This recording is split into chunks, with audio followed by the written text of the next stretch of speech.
Hello to all my wonderful viewers and subscribers, devout disciples. Welcome. Happy New Year. A wonderful 2026 to everyone. Best wishes ahead. This is your Master GongSun. So this year I'm going to do lots of informative videos, and I realize I've yet to do some of the most basics about Taoism, such as the 5 phases, for example. So expect to see a lot more videos about some of the fundamentals of Taoism. And this is just basic Taoism. This is not even the Sweet Divine Tao, which is my own lineage of Taoism. And there are a lot of relevant and pertinent features, little quirks of mine that exist only in my lineage. So I will get into that in much detail in other videos. For today, we will learn about the 5 phases, also known as the Xing in Mandarin. Now, some of you might call it the 5 elements, but this would be a mistake, because these are not elements as you know them in the West. They're phases because they are actually made of the same thing, but it's just that their molecules are arranged differently. And that's what chemistry tells us, right? And that's why water can turn into water vapor, like air, and that could turn into solid ice, right? You with me here so far? Good. As usual, of course, if you have any questions, please feel free to write them in the comments section, and I'll get to you as soon as possible.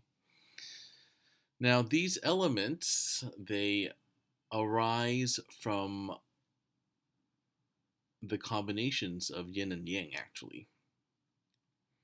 And all energy exists in one of these states. And I know we're getting quite deep into metaphysics here, so bear with me. This is Taoist metaphysics. It's actually very easy to understand. It's similar to the Western model of the 4 elements, but of course we don't call it elements because to call it an element would imply that it's separate from others in terms of its nature, its natural composition, which is not true. It is essentially the same thing. It's just the way it's arranged that makes it different. All right. Now, we'll get to some of the cycles, these 2 cycles later, but now we'll just go over it one by one. So the first one we have wood, known as mu in Mandarin. And now this is not dead wood, but it's actually, think of it as like a living, breathing redwood oak tree in the springtime, right? The life force is growing, right? Winter is over, and nature is going to grow and expand and reproduce and all that stuff we associate with life. I mean, it's everything. It's, I mean, to tell a little naughty joke. I mean, for us men, we call it morning wood for a reason, right? It is about fertility and arousal and growth, and it's very much about change at the same time, isn't it? Now, there's lots of other associations you have with it. There's like a planet associated. For example, the Mu Xing is the wood star, also known as Jupiter. Right? And for those of you in the know, Jupiter is also the planet of prosperity in Western occult magic. Right? And the color, of course, is green. That's what it's associated with. And it makes perfect sense because green is associated with growth in spring, right? And the season is, of course, going to be spring.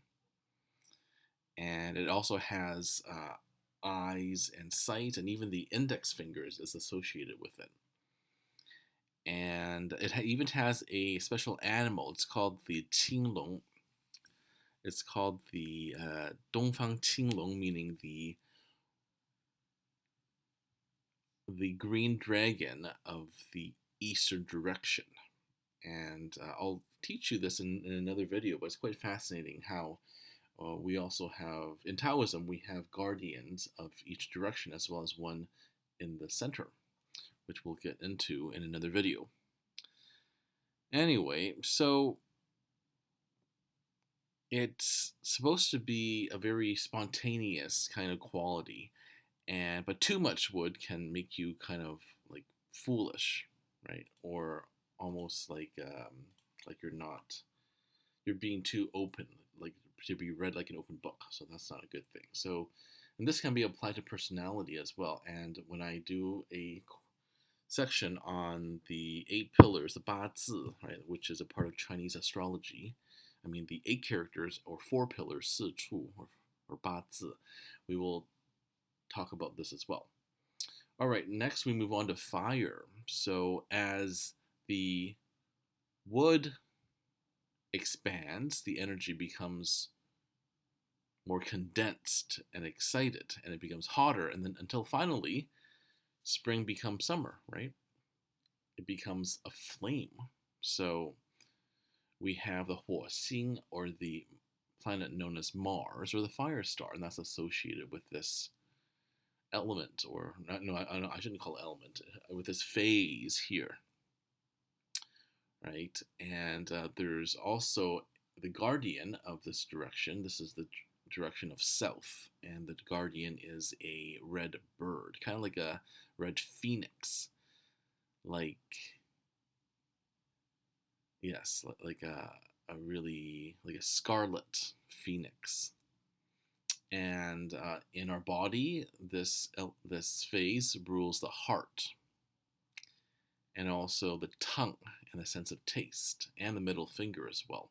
So fire, whenever we think of fire, it's passion and intensity, but it could also turn into violence and hatred and all those intense emotions when you have too much of it, right? So too much or too little of anything is not good. In Taoism, we look for balance, and that's exactly what is important when I discuss the 8字, the Chinese astrology of the 8 characters, in future videos.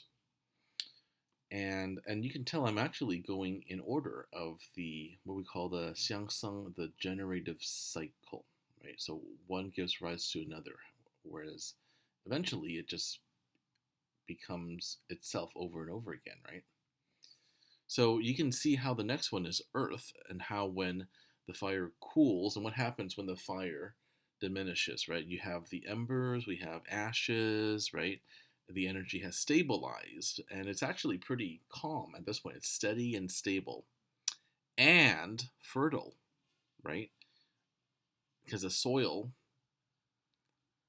can allow lots of plants and vegetables to grow.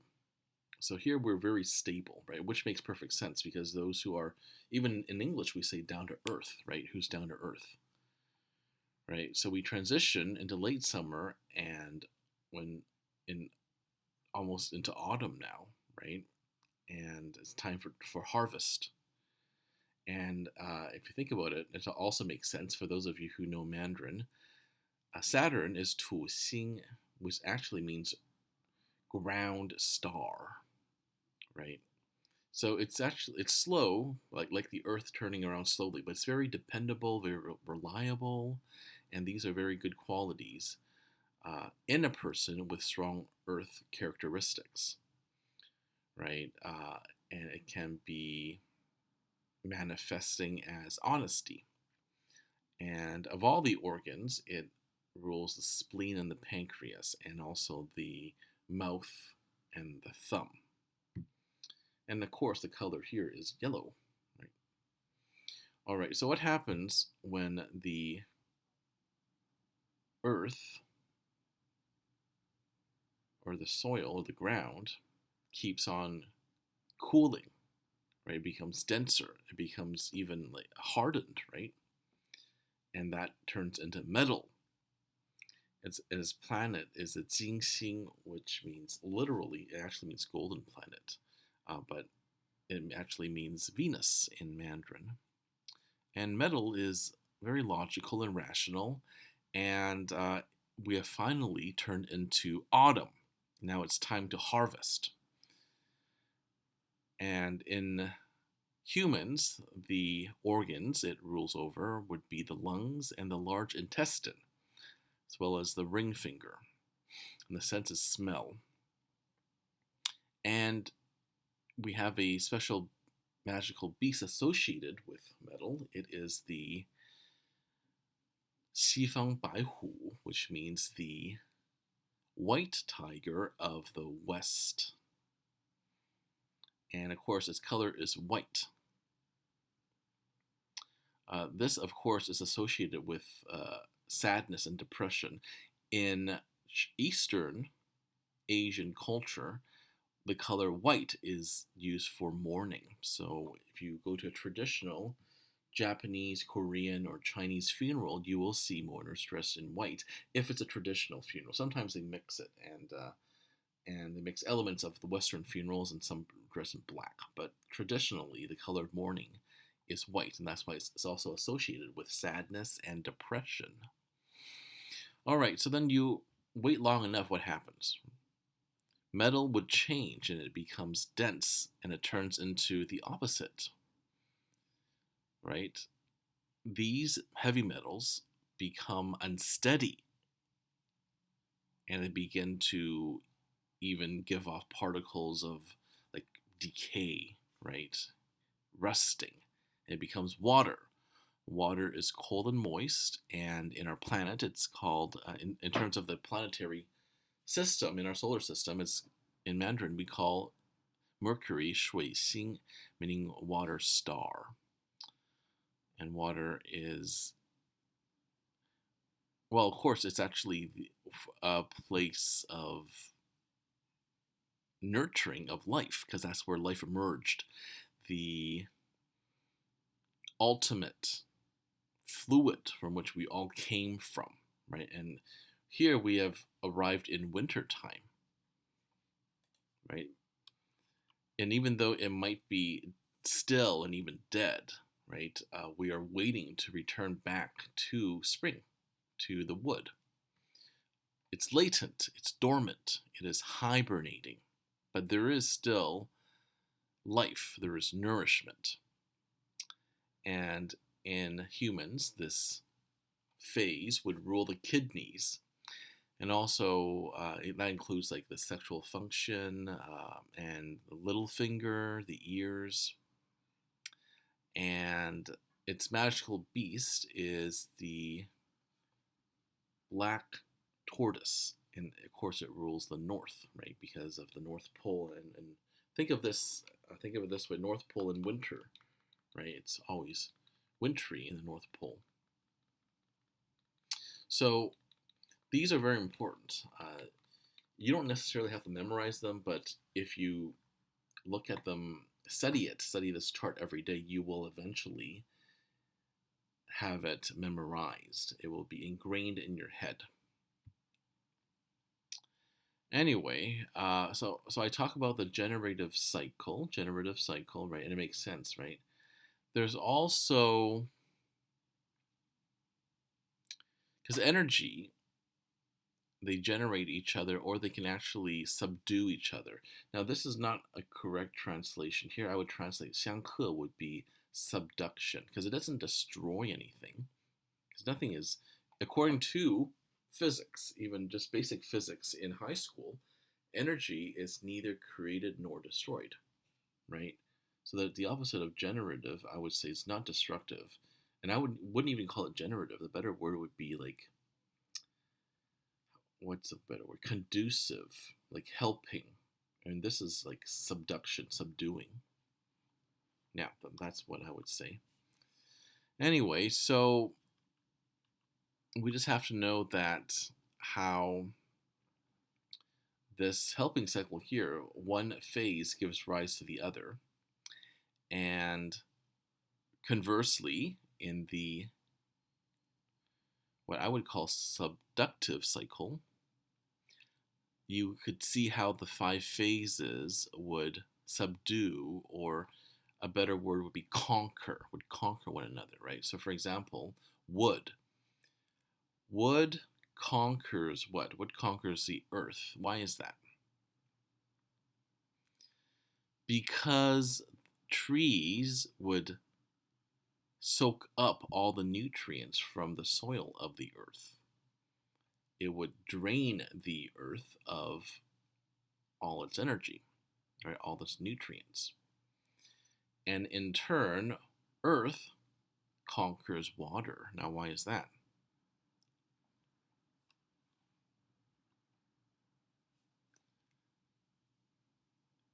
Because the water absorbs, rather, the soil absorbs the water.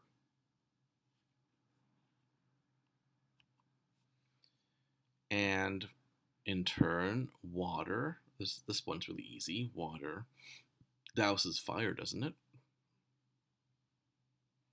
Right? It would tame the passions of fire. At the same time, for those of you who play Pokemon, like I still do, I love playing Pokemon Showdown actually. Fire conquers metal. Why is that? Because metal or steel Pokemon are weak to fire, right? Because fire can melt steel. And likewise, metal conquers wood because the sword can cut a tree, right? So if you think of it that way, it makes perfect sense.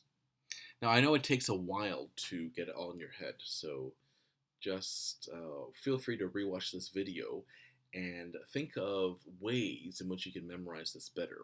Right? My examples, I'm sure, would help, but if you can make it personally meaningful to you, then you can remember this much better. Now, for those of you who are just learning about Taoism, you can see how all of this can apply to Taoist magic and to healing, right, which I will get into in future videos. All right, this has been your Master GongSun. Thank you for tagging along, and as usual, keep living in alignment with the Tao.